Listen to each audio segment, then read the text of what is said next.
आजच्या प्रकाशन सोहळ्याचे पाहुणे माननीय राजन लाखे सर यांचा परिचय करून देण्यासाठी मी मानसीताईंना आमंत्रित करते.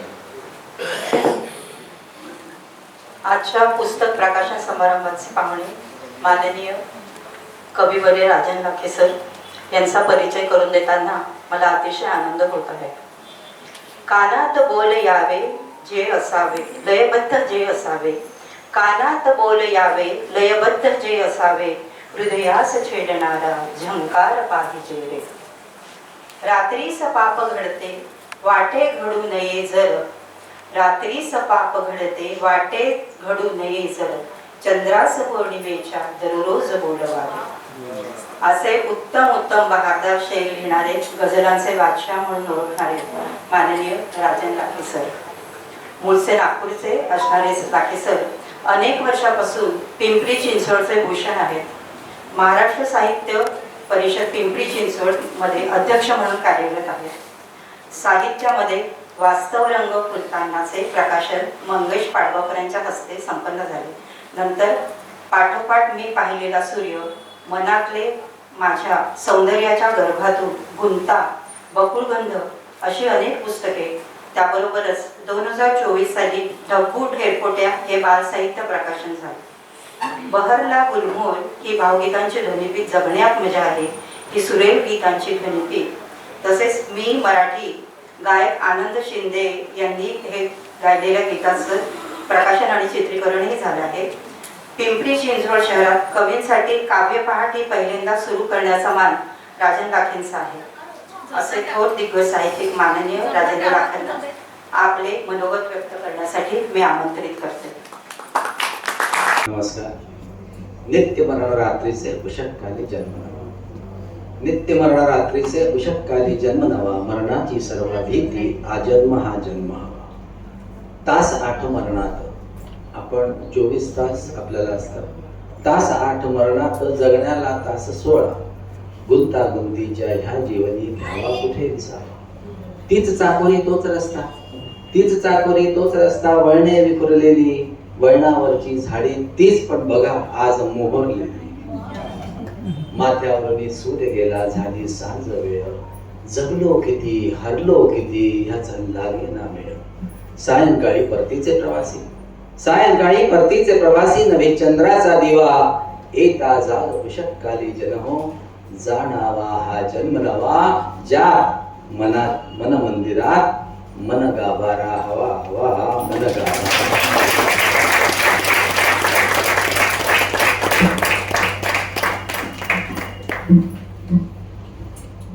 आज व्यासपीठावर उपस्थित आमचे मित्र अरुण म्हात्रेजी, त्याचप्रमाणे ज्यांच्या पुस्तकात ज्यांचा आज मनगाभारा प्रसिद्ध झालाय, म्हणजे आजच्या उत्सव मूर्ती डॉक्टर मानसी पाटील, त्यांचे यजमान डॉक्टर अशोक पाटील आणि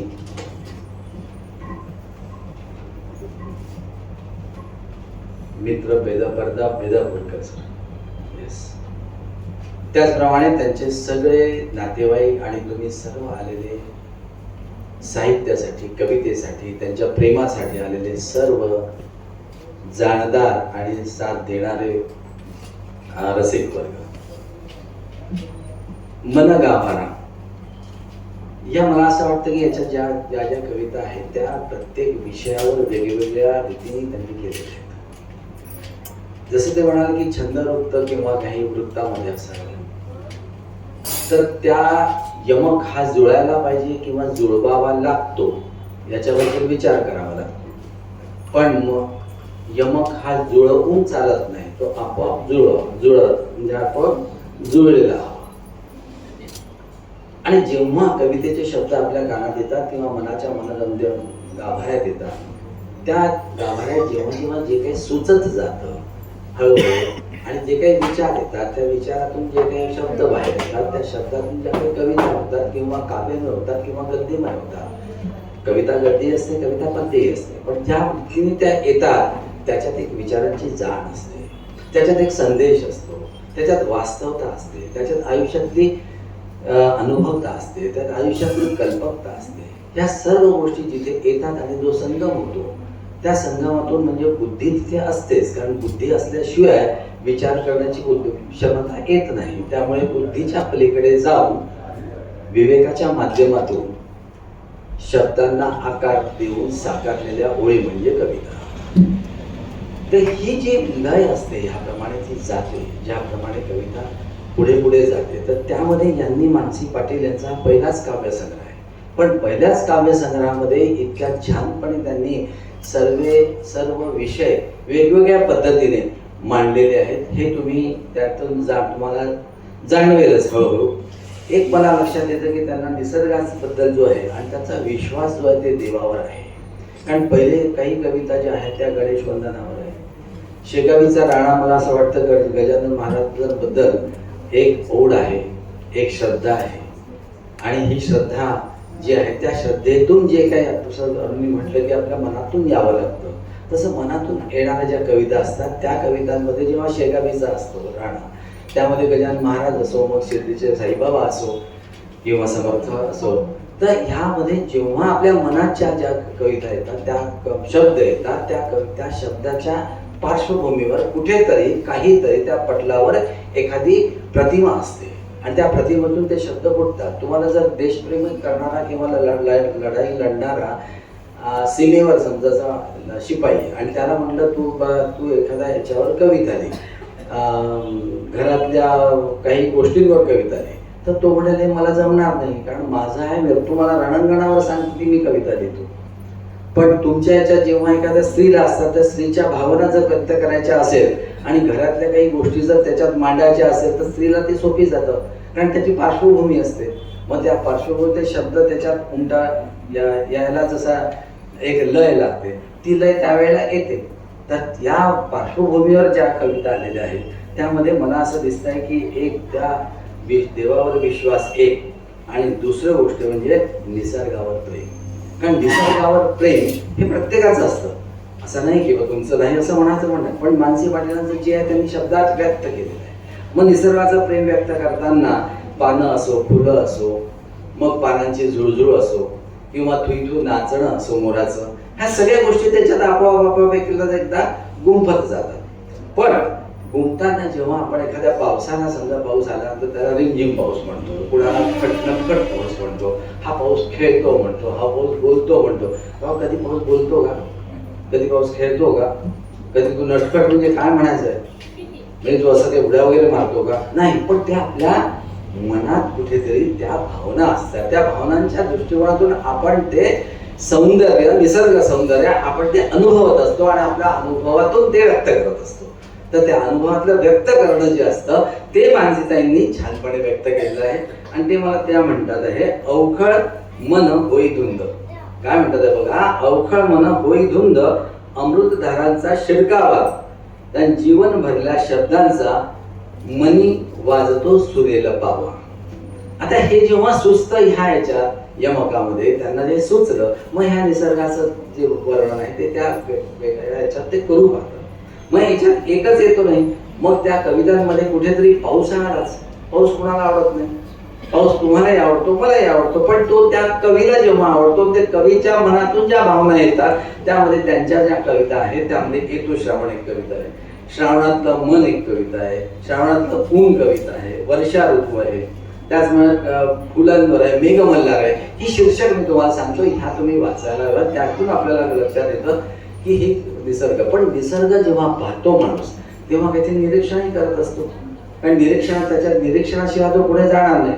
संस्कृतमध्ये म्हण आहे, निरीक्षण स्वाद्यते गुणधराण तदर्थ मात्राच वचः प्रवृत्ती इत्येव मत्वा विदिना वितीर्णा एक जिव्हा नयनम द्वयम. आता एक जिव्हा म्हणजे माणसाने एकच जिव्हा दिली आहे आणि नयनम द्वयमच म्हणजे दोन डोळे दिलेले आहे.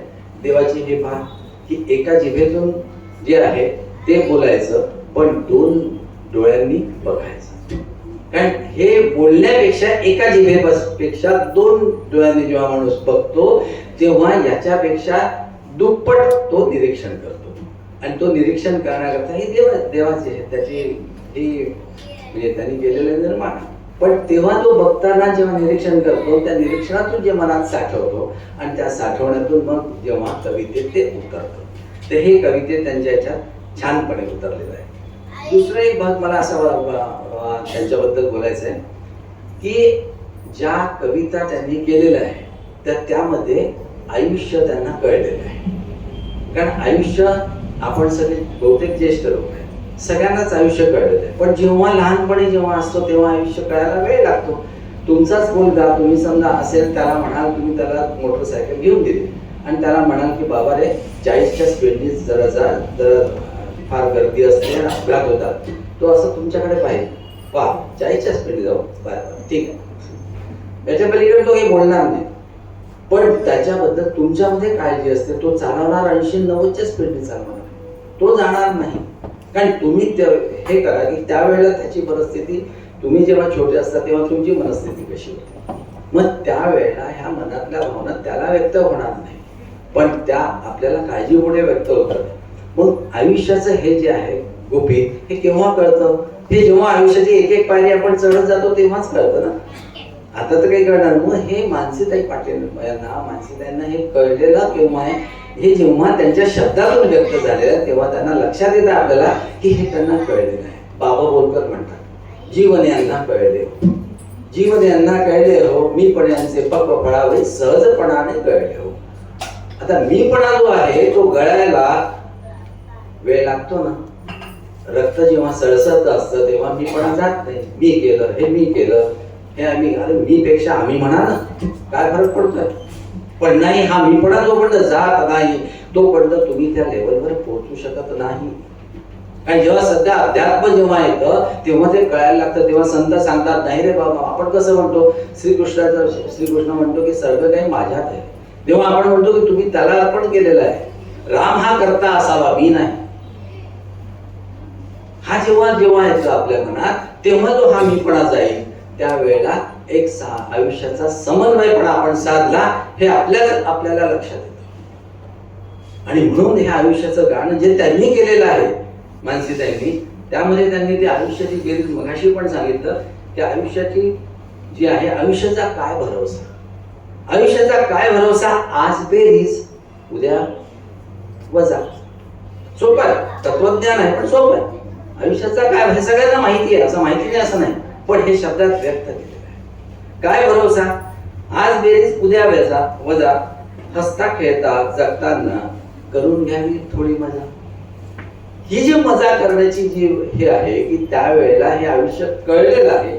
आणि हे आयुष्य कळलेलं असल्यामुळे ही कसं हे आयुष्य जगावं हे त्यांना लक्षात येते. अच्छा, आयुष्य असं आहे, आयुष्य चालतं, आयुष्य बोलतं, आयुष्य निघून जातं. लक्षात घ्या, आयुष्य चालतं, आयुष्य बोलतं, आयुष्य निघून जातं. आयुष्याला वय असतं, वयाला आयुष्य नसतं. आयुष्याला वय असतं, वयाला आयुष्य नसतं. जे वय निघून जातं ते फक्त वय असतं. पण जे आयुष्य असतं, जे वय शिकवून जातं ते आयुष्य असतं. आता शिकवून जाणार आणि वय आणि हा जो आयुष्य, त्या आयुष्यात एक धागा महत्वाचा आहे, ते म्हणजे आयुष्याला जोडणारं मन. हे कशामुळे जातं? मनातून जे काही होतं ते होतं. आयुष्य आहे पण कुठे होतं? मनातूनच होतं. मग मन कसं? मनही चालतं, मनही धावतं. मन चालतं, मन धावतं, पण मन भरकटतं. मन चालतं, मन धावतं, मन भरकटतं. मन कसं चालतं, मन कसं धावतं हे अदृश्य आहे, दृश्य नाही. दिसतं का मन? हे अदृश्य आहे, दृश्य नाही. मन भरकटत नेतं, हे सत्य आहे, असत्य नाही. म्हणून मनाचा आपल्यावर ताबा असावा, मनाचा आपल्यावर ताबा नसावा. मनाचा आपल्यावर ताबा असावा म्हणू आपण. मनावरचा तो आपल्यावर ताबा. तर मनावर जो आपला ताबा असायला हवा तो केव्हा असेल? जेव्हा आपण आयुष्य जगताना त्या लेवलपर्यंत पोहोचल्यानंतर. तर हे मानसिकतेने त्याच्यात कळलेलं आहे असं मला म्हणायचं आहे. मनगाभारामध्ये ज्या कविता आहेत हे त्यांच्या दृष्टीने महत्वाच्या आहेत, त्या आपल्या दृष्टीने महत्वाच्या सगळ्यांची, की हे त्यांना तिथले लक्षात आलेलं आहे आणि ते त्यांनी आपल्या लक्षात आणलेलं आहे. तर हा महत्वाचा भाग आहे. चौथा भाग, आता हे करता करता जेव्हा एखादा आयुष्यात आपण जेव्हा पुढे पुढे जातो तेव्हा आयुष्यात संवाद हा महत्वाचा असतो. कारण संवादाशिवाय होणार नाही. मग हे शब्दातून त्या व्यक्त करतात, पण शब्दाची ताकद जी आहे ती ताकद त्यांच्या कवितेच्या शब्दातून जाणवते. त्या शब्दांचा मी जसा आता उल्लेख केला तशी ती ताकद तुम्ही जेव्हा वाचाल तेव्हा तुमच्या लक्षात येईल ती कशी जाणवते. त्यामध्ये त्यांनी काय म्हटलेलं आहे एक लक्षात घ्या. त्यांनी प्रवृत्ती आणि निवृत्ती ह्या दोन भाग केलेले आहेत. आता प्रवृत्ती आणि निवृत्तीमध्ये त्यांनी जेव्हा माणूस सगळे आपण प्रपंच करतो, पण जेव्हा होय प्रपंचाचा त्रास मनी निवृत्तीचा विचार नच अर्थ त्या ना संन्यासाश्रम बाणव संन्यास वृत्तीचा आचार. आता हे जे आहे अच्छा याच्यात पण कसं आहे, त्यांच्यामध्ये लय आहे. त्यांच्यामध्ये जसं म्हणतो की लय असतं, लय झाल्यानंतर मी गाणं म्हणून दाखवलं, गाण्यात लय आहे. आता त्या लयीमध्ये कसं असतं, यमक भय नसते कवितेला जेव्हा यमक नाचतो, भय नसते कवितेला जेव्हा यमक नाचतो, लय असते कवितेला जेव्हा यमक रंगतो. नचे यमक तेथे अभाव मधुरतेचा, घेई यमक ठाव हृदयातून रसिकतेचा. ही जी हृदयातून रसिकता आहे ती घेण्याचा जो भाव आहे तेव्हा ते यमक असं जुळलेलं असतं. म्हणजे म्हणून पहिल्यांदाच मी म्हटलं की यमक जुळवावं लागत नाही, ते आपोआप जुळतं. आणि ते आपोआप जुळण्याची जी कला आहे ती मानसी ताईंना साधलेली आहे असं मला स्पष्ट म्हणावंसं वाटतं. तो एक भाग. आता शब्दाचं सामर्थ्य जे आहे ते शब्दाचं सामर्थ्य जे आहे, आयुष्य जे आहे ते आपण जसं आयुष्य म्हणतो, आयुष्य बोल आहे. पुढून कुठून तरी आपण कुठून तरी तिथेच येतोय. एक तुम्हाला उदाहरण सांगतो. एक माणूस होता आणि एक माणसाचं जेव्हा तो एका शेतापासून जात होता, त्याने पाहिला आंबा. त्याला वाटलं की आंबा खायला पाहिजे. आता आंबा खायला पाहिजे पण आंबा पाहायला कोणी? डोळ्याने. जेव्हा नयनानं दोन डोळ्याने पाहिला, मग आंबा पाहिला डोळ्याने, पण त्याला तिथपर्यंत डोळा तोडणार आहे खाणार आहे का आंबा? नाही. मग तो त्याला काय केलं, त्याने डोळ्यांनी मनातल्या आज्ञा केली, चल रे बाबा. पायाला आज्ञा झाली, पाय तिथपर्यंत गेले. पाय तो पाया काही करू शकणार आहे का? नाही. मग हाताला आज्ञा झाली, मग हात वर गेला, तो आंबा तोडला हाताने. आता आंबा तोडला हाताने, तोडल्यानंतर तो आता आंबा खाणार आहे का? नाही. त्याच्यासाठी तोंड पाहिजे. मग तोंडात आंबा दिला, तोंडात देऊन करणार काय? जोपर्यंत दाताची हालचालच होत नाही तोपर्यंत आंबा करणार काय? मग आंबा चावला दाताने. मग आता दात पुढे काय करणार? जाऊन त्याचा चोथा झाला, पुढे काय करणार? मग तो ढकलला पोटात, मग तो घेतला पोटाने. आणि तेवढ्यात पाहिलं तो शेतकरी ज्याने आंबा तोडला तो शेतकरी आला आणि त्याने घेतली एक काठी दिली पाठीवर दणकन. हा बिचारा जो आंबा खाणारा हळहळला. आता हळल्यानंतर पाठी जी काठी आहे ती खाल्ली कोणी? पाठीने. आता हे सगळं होत असताना हे खाल्लं, पाठीने खाल्ल्यानंतर हळहळल्यानंतर अश्रू आले डोळ्यातून. आता डोळ्यातून अश्रू आले म्हणजे जिथून आंबा पाहायला कोणी होता? डोळ्याने आले अश्रू. हे चक्र जे आहे म्हणायचं, हे चक्र आयुष्याचं जे आहे ते सगळ्यांना कळलेलं आहे, पण मानसी ताईंनी ते त्यांच्या शब्दातून व्यक्त केलेलं आहे. हे महत्वाचं आहे. आणि ते शब्दातून व्यक्त करताना ते काय म्हणतात बघा. ते म्हणतात, शब्द माझे सोबती लाभली संगत जीवनी. शब्द माझे सोबती लागली संगत जीवनी, ते आशिष शारदे रमताना शब्दवली. आशिष शारदे म्हणजे शेवटी पुन्हा आशीर्वाद मागायचा आहे त्यालाच, की जिथे शब्दांची ती देवी आहे, तर त्यात तिला आशीर्वाद मागताना की ते शब्द. आता या शब्दांची ताकद जी असते, ही ताकद जी असते, मी आता गोल हे सांगितलं, पण ही ताकद ही महत्वाची आहे. एक ताकद जी त्यांची आहे त्याच्यावरून तुम्हाला सांगतो की शब्द आणि शब्द, दुसरी गोष्ट शब्द सोपे असावे, शब्द कठीण नसावे. आणि त्यांचे शब्द जे आहेत ते मनाला भिडतात हे मी तुम्हाला सांगतो, तुम्ही वाचा. आता शब्द सोपे कसे असावे? ज्यांना कळतात. तुम्हाला आपल्या मनीच्या या हृदयाचे त्या हृदय कळायला पाहिजे, ते शब्द एकमेकांना कळायला पाहिजे. सहज बोललं तर कळेल. आता एकदा मीच तुम्हाला सांगतो, एक उदाहरण सांगतो. यशवंत देव माहिती आहे तुम्हाला? यशवंत देवांबरोबर एक कवी हे चालू होते, त्यांना माझी गाण्याची चाल लावत होते. तर लावत असताना एक असे शब्द होते की ओघ तुझ्या प्रेमाचा भरला माझ्या मनात, अशा संगमी सांग सके कोण हरवले पुण्यात. साधे होते शब्द, पण ओघ तुझ्या प्रेमाचा झरला माझ्या मनात. यशवंत मला म्हणाले राजन हे जे शब्द आहे तुझे, हे झरला जो शब्द आहे याच्याशिवाय दुसरा शब्द नाही आहे का? म्हटलं ना सुचरायला हे नाही, मग त्यावेळेला सुचला नाही. तर म्हणे बघ, आणि ते स्वयंपाकघरात निघून गेले. तिथे गेल्यानंतर पुन्हा 10 मिनिटांनी आले. त्यामुळे सुचला का? म्हटलं नाही सुचला. त्यामुळे असे जर शब्द झरायला लागले तर राहणार काय म्हणे तुझ्यात? शब्द ओघ तुझ्या प्रेमाचा झरला तुझ्या माझ्या मनात, तर झरलं तर होणार नाही म्हणे. काहीतरी दुसरा शब्द सांग. त्याच्यात नाही सुचला शेवटपर्यंत. मग ते म्हणे मी सुचवतो का? म्हटलं सुचवा नाही, कोण म्हणतंय. म्हणे ओघ तुझ्या प्रेमाचा भिनला माझ्या मनात. आता भिनला शब्द त्यांना भिनला माझ्या मनात, अशा संगमी सांग सखी कोण हरवले कोणा. म्हणजे त्याला एक वेगळा अर्थ प्राप्त म्हणून शब्द हे सोपे असतात असं म्हणायचा, तर ते शब्द त्यांचे सोपे आहेत आणि ते मनाला भिडणार आहे. म्हणून मानसीताईंच्या ज्या कवितांचं जे आहे त्यामध्ये त्या गोष्टी आहेत. एक शब्द सौंदर्य आहे, एक रूप सौंदर्य आहे, एक भाव सौंदर्य आहे, एक विचार सौंदर्य आहे, एक भाषा सौंदर्य आहे, एक लय सौंदर्य आहे आणि एक नाद सौंदर्य आहे. या सगळ्या सौंदर्यांची गुंफण जेव्हा माणूस करतो त्यामध्ये जेव्हा शब्द सौंदर्य, आता शब्द सौंदर्यामध्ये तुम्हाला आठवत असेल कुसुमाग्रज. कुसुमाग्रज काय म्हणतात? रात्रीच्या गर्भात असेल उद्याचा उषःकाल. हे जे शब्द सौंदर्य आहे हे महत्वाचं आहे. तर त्याप्रमाणे काही शब्द सौंदर्य तुम्हाला तिथे मिळते. एक भाषा सौंदर्य असं आहे की जे भाषा सौंदर्यामध्ये त्यामध्ये तुम्हाला त्या ह्याच्यात तुम्हाला मिळेल. तर त्यामध्ये त्यांच्यामध्ये आता चौथा पॉइंट म्हणजे सामाजिक भान आहे. कारण सामाजिक भान असणे, जेव्हा आपण एखादी कविता करतो त्यामध्ये सामाजिकच्या कवितेमध्ये असणं जास्त आवश्यकही असतं. प्रेमाच्या कविता करता, निसर्गाच्या कविता करता, आणि जेव्हा सामाजिक भान जर नसेल तर मग ह्या कवितांना तुम्ही एका मर्यादित मध्ये ठेवताय असं म्हणावं. पण जेव्हा सामाजिक भान येतं तेव्हा तुमच्या कुठेतरी मनात एक समाजाबद्दल एक वृत्ती असते, प्रवृत्ती असते. ती वृत्ती प्रवृत्ती ह्या कवितेच्या माध्यमातून तुम्हाला या गर्भातून दिसते. आणि ही केव्हा येते? कारण अंधाराचं अधिष्ठान असल्याशिवाय प्रकाशाची उत्कटता अनुभवता येत नाही. डोळ्यावर पापणीचं पांघरून असल्याशिवाय स्वप्नाचं सुख घेता येत नाही.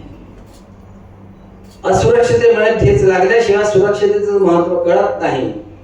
त्याचप्रमाणे समाजाच्या गर्भात शिरून त्यातलं मर्म जाणून स्वतःच्या अंतःकरणातून मांडल्याशिवाय आशयघन कविता होत नाही.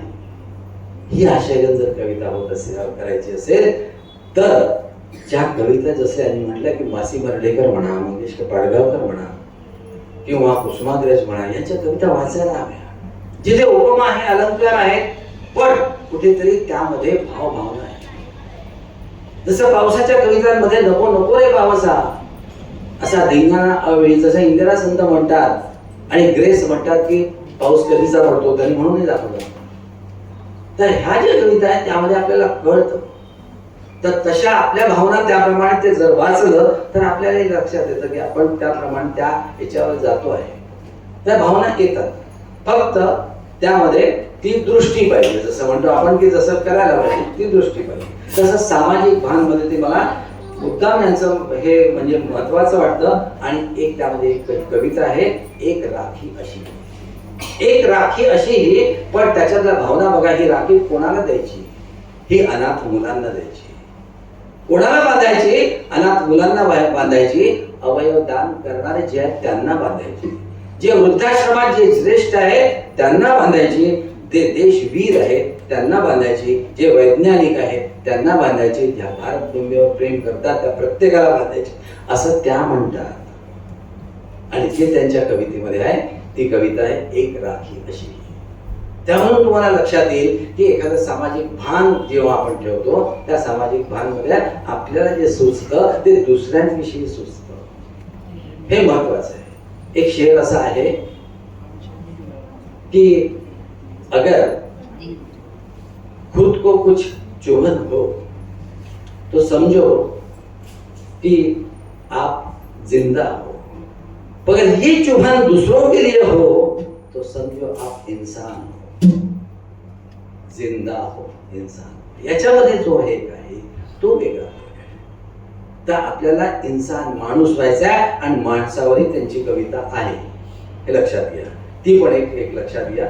आणि त्यांनी एक जे उदाहरण मांडलेलं आहे तेही महत्वाचं आहे. की प्रत्येक पात्राची एक्झिट लक्षात घ्या, प्रत्येकालाच माहिती आहे. प्रत्येक पण त्या लिहितात, आपण ऐकतो, हा फरक आहे.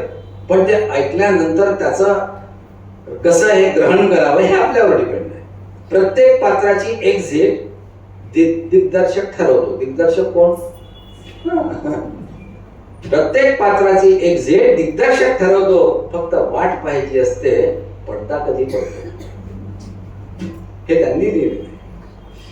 मग हा पडदा कधी पडतो म्हणजे कसं आहे, एक संस्कृत मध्ये एक आता हे जर वाटतं मला ते आठवलं, अजरामर व्रत प्राज्ञो विद्या अर्थाचे साधे दुरित एवं केशेषु मृत्युदाम धर्म वाचरे. अजरामर, प्रत्येक माणसाने आपल्याला समजावं की आपण अजरामर आहे. तुम्ही म्हणाल असं कसं? पण असं आहे, त्या म्हणच्या सुभाषित म्हटलेलं आहे की प्रत्येक माणसाने समजावं की आपण अजरामर आहे, पण मृत्यूने मागून आपले केसही धरलेले आहेत.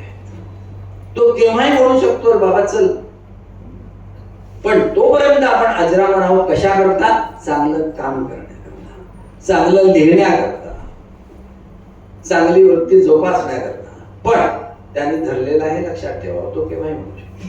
म्हणून अजरामर व्रत प्राज्ञो मृत्यू अर्धात साधे हे जे म्हटलेलं आहे, हे काही गोष्टी या तत्वज्ञानाच्या आहेत. ह्या आपल्याला कळत नाही असं नाही, कळतं. पण कधी कधी असं असतं ना की काय म्हणतो, cigarette is injurious to health दिलेलं असतं, त्यालाही कळतं, पण तो तरी फुगत असतो ना, तो काही सोडतो का ते? शेवटून चालू. तसं हे आपण वारंवार जेव्हा वाचतो तेव्हा कुठेतरी आपल्याला अर्थ कळायला लागतो, नाही बाबा हे नाही करायला पाहिजे. मग त्यावेळेला सुचतं, एका वेळेला सुचत नाही. मग हे सामाजिक भान जे आहे ते महत्वाचं आहे. मला असं तर ह्या गोष्टी ज्या आहेत त्या महत्वाच्या आहेत. आणि कविता ही फक्त एक लक्षात घ्या, तीनच गोष्टीवर अवलंबून आहे. काही त्याच्यातलं हे नाही. एक तर वास्तवता, दुसरं अनुभवता, आणि तिसरं म्हणजे कल्पवता.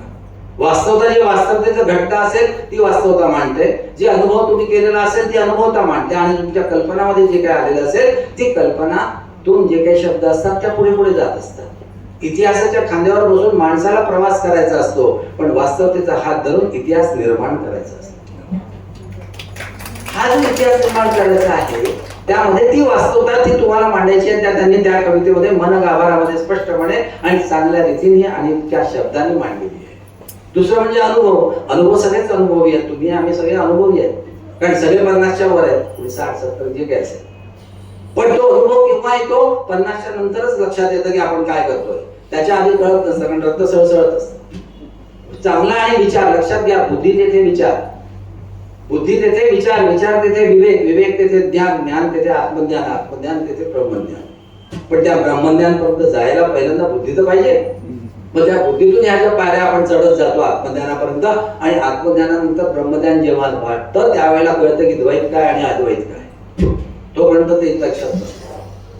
आता अद्वैत काय आणि द्वैत काय जेव्हा तुम्ही पूजेला जाता किंवा एखाद्याच्या कीर्तनाला जाता तेव्हा कळतं. मग तेव्हा ते संत सांगतात की अद्वैत व्हा, रामाशी एकरूप व्हा, समर्थाशी एकरूप व्हा.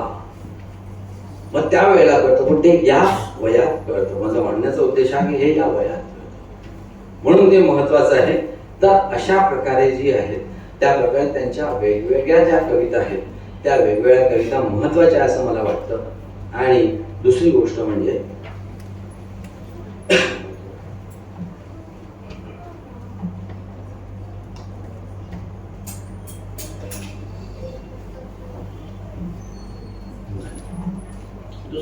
नाती.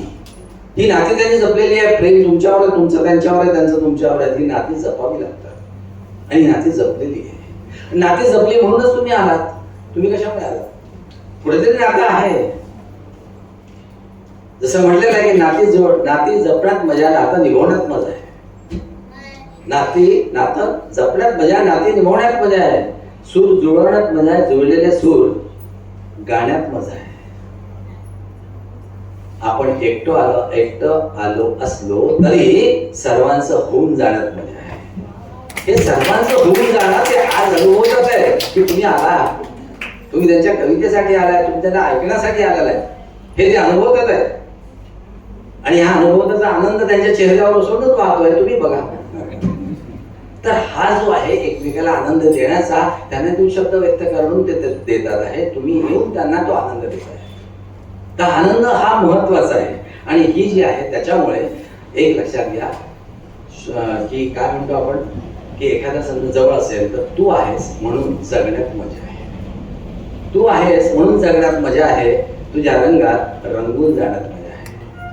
आला वादळ वारा आला पावसाच्या धारा, आला वादळ वारा आला पावसाच्या धारा, भिजल्या माझ्या मनात भिजला असं म्हणतं सारा. पहिल्या पहिल्या पावसात भिजण्यात मजा आहे. मानसीताई म्हणतात अशोकराव तुम्ही आहात म्हणून जगण्यात मजा आहे. रथा फुला एक रथावर आपण दोघं, रथा फुला एक रथावर आपण दोघं, रथाखाली फिरती आयुष्याची दोन चाक. तुझ्या संगे आयुष्यात तुझा हात धरून आयुष्यात फिरण्यात मजा आहे. मानसीताई म्हणतात अशोकराव तुम्ही आहात म्हणून जगण्यात मजा आहे. नाते तुझे माझे या आयुष्याच्या पलीकडे, नाते तुझे माझे या क्षितिजाच्या पलीकडे, ओलांडून ती रेषा तू आलीस माझ्याकडे, ओलांडून ती रेषा तू आलीस माझ्याकडे. असे असे कसे हे मोल, असे कसे हे मोल, पण जपण्यात मजा आहे. तेव्हा अशोकराव म्हणतात माणसे तू आहेस म्हणून जगण्यात मजा आहे. ही सगळ्याची मजा जी आहे हे अनुभवत आहे तेव्हा जेव्हा जेव्हा आपल्याला काहीतरी सुचत जातं, आपल्याला काहीतरी आपण वेगळेपण करत जातो. आणि हे वेगळेपण जे असं हा मनस्यावरणं शब्द, हा शब्दस्यावरणं साहित्य, साहित्यावरणं काव्य. वर्णं म्हणजे दागिना, रूपस्यावरणं रूपम, रूपाचा दागिना काय आहे?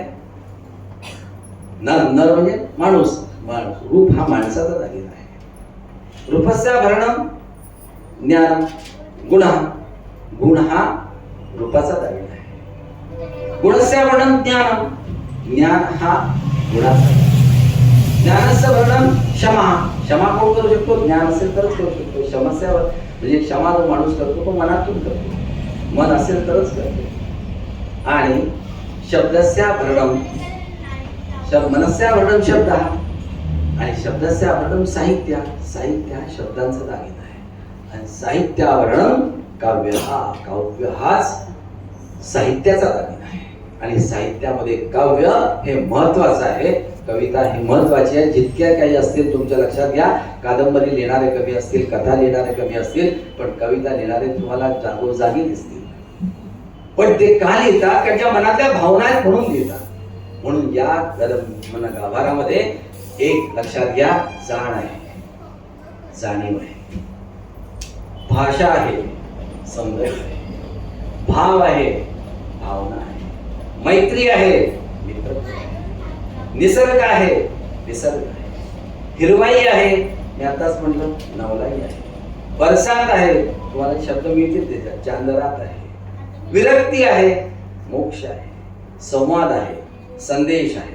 इतकंच नव्हे तर समाजनिष्ठा आणि जीवननिष्ठा पण आहे. या कवितेमध्ये ज्या भावना आहेत त्या भावनांमध्ये त्यांचा जो काही त्यांच्यातला व्यक्तित्व म्हणा किंवा व्यक्तिमत्व आहे त्या ओतंबून याच्यात भरलेलं आहे. तुम्ही जरूर वाचा. आणि अशा मानसीताईंना ज्यामध्ये ह्या सर्व गोष्टी त्यांच्या कवितेत आलेल्या आहेत त्या महत्त्वाच्या आहेत. आणि काही जसं म्हटलं त्यांनी गझल जसं मला म्हटलं तर त्यामुळे वृत्तात ज्या आहेत तर त्या वृत्तात आत्ताचं इथे वृत्त नाही, पण काही ज्या आहेत त्याच्या छंदबद्ध त्या नक्कीच आहे. कारण वृत्त म्हटलं म्हणजे तेवढे शब्द लागतात, तेवढ्याच हे लागतात आणि अशा ह्याच्यात ते पुढे जावं लागतं. आणि एखादा शब्द इकडे तिकडे झाला तर मात्र गडबड होते. कारण तितके शब्द म्हणजे अक्षर गणवतो गुंजन प्रयात म्हणाल तर 12च अक्षर पाहिजे, त्याच्याशिवाय होणारच नाही. आणि पहिले 2 अक्षर जेव्हा आहे तेव्हा जेव्हा आहे आपलं यांचं कोणतं समर्थांचं सदा सज्जना, सदा सज्जना व्यक्तिपंथेची जावे. मग सदा सज्जना, मग सदा सज्जना म्हणजे सदा सज्ज म्हणजे 1 ह्रस्व 2 दीर्घ हे आलेच पाहिजे. सदा सज्जना भक्तिपंथेची जावे, त्याच्याशिवाय ते चालत नाही ती गाडी. आता कलकनंदिनी एक त्याच्यात वृत्त आहे, त्यामुळे तुम्ही सगळ्यांना ऐकलं असेल तर मी फक्त 1 मिनिटात सांगतो की ह्या जेव्हा माणूस लिहितो त्यामध्ये कलकनंदिनी एक वृत्त आहे. त्यामध्ये तुम्ही जे रामायणाचं तांडव जे हे आहे यांनी लिहिलेलं, रावणाने लिहिलेलं शिवतांडव जे आहे त्या शिवतांडवामध्ये काय म्हणतात ते ते ह्रस्व दीर्घ दीर्घ ह्रस्व दीर्घ दीर्घ ह्रस्व दीर्घ दीर्घ असंच चालत असतं. जटाटवी गलत जल प्रवाह पावितस्तरे फिरे लंब लंबितां भुजंग तुंग मालिका डमट डमट डमट मंदिनाथ वट्ट मरवयम चकार चंड तांडवम तरुत्तुना शिवा शिवम. शेवटी तर आता हे चालतं कसं, जटाटवी एक ह्रस्व एक दीर्घ एक ह्रस्व एक दीर्घ, त्याचप्रमाणे तसं चालतं. तर हे जे आहे हे लिहिण्याची त्यांची पण जी कला आहे माणसे त्यांची, ते पण त्यांनी काही गझला ज्या लिहिलेल्या आहेत त्याही गझलांचे पुस्तक त्यांनी करावं असं मी त्यांनाही म्हणतो. ते पण त्यांच्यात ती कला आहे म्हणायचा माझा हे म्हणून उद्देश दाखवण्याचा हा होता की त्यांच्यात ती कला आहे आणि त्या कलेतून त्यांनी जरूर म्हणजे पुढे पुढे जावं आणि अशीच त्यांची आयुष्य चालवत राहावं आणि त्यांच्या जगण्यातली मजा आणि अशोकरावांची जगण्यातली मजा हीच काव्यरूपाने बहरत राहावं. सदिच्छा व्यक्त करतो आणि थांबतो.